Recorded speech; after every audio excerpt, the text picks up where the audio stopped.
Hello friends, বহুত বছৰৰ পিছত আজি মই চাব গৈ আছোঁ আপোনাৰ কি আছে থিয়েটাৰ চাব গৈ আছোঁ।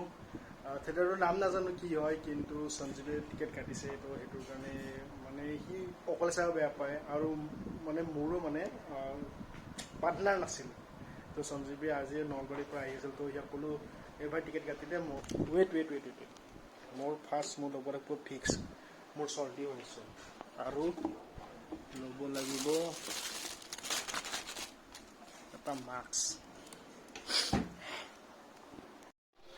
চব পিন্ধিলোঁ চেণ্ডেল, এতিয়া বলক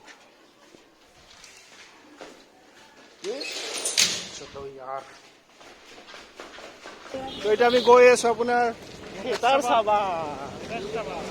থিয়েটাৰৰ ফিলিংছ একদম লবিতা, পুৰা জোচ, ফুল জোচ। আমাৰ থিয়েটাৰ হোৱা ফিল্ডখন পাই গ'লো। আমাৰ মৰমৰ কলেজখন পিছপিনে দিছপুৰ কলেজ।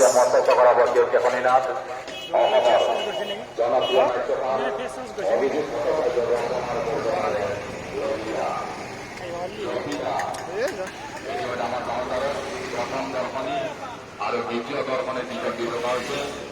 যিসকল নাট্যপ্ৰেমী ৰাজে আজিৰ নাট লভিতা নাট চাম বুলি ভাবি আছে তেখেতসকলে অনতি পলমে ইয়াৰ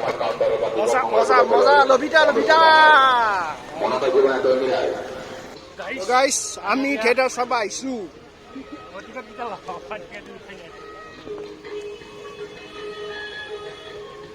দেখিছেনে টিকেটবোৰ মুটু দি আমি টিকেট ল'লোঁ, থিয়েটাৰ চাব যাওঁ।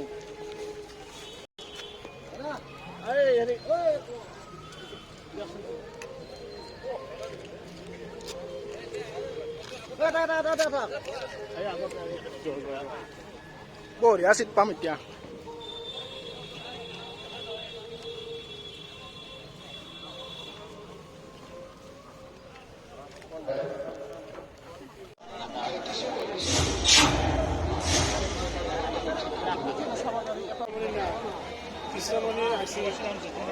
তো এয়া ষ্টাৰ্ট হৈ গ'ল আমাৰ থিয়েটাৰ।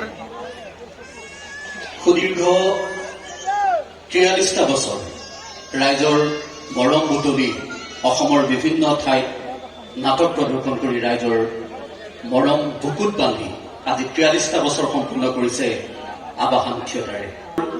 মূল নাটক লভিতা উপভোগ কৰিবলৈ অহা সমূহ দৰ্শকক আমি আন্তৰিকতাৰে আদৰণি জনাইছো।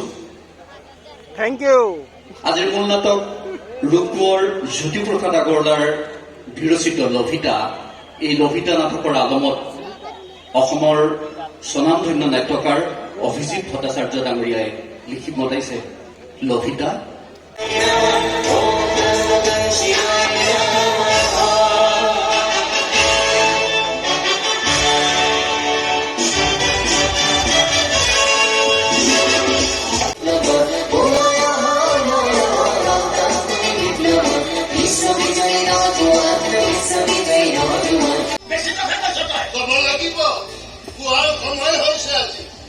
ইংৰাজ চাহাবটোৱে যদি আমাৰ দেশখন শোষণ কৰিছে, তাৰ সমানে সমানে শোষণ কৰিছে আপোনালোকৰ দৰে মৌজাদাৰ মহাজনবোৰে।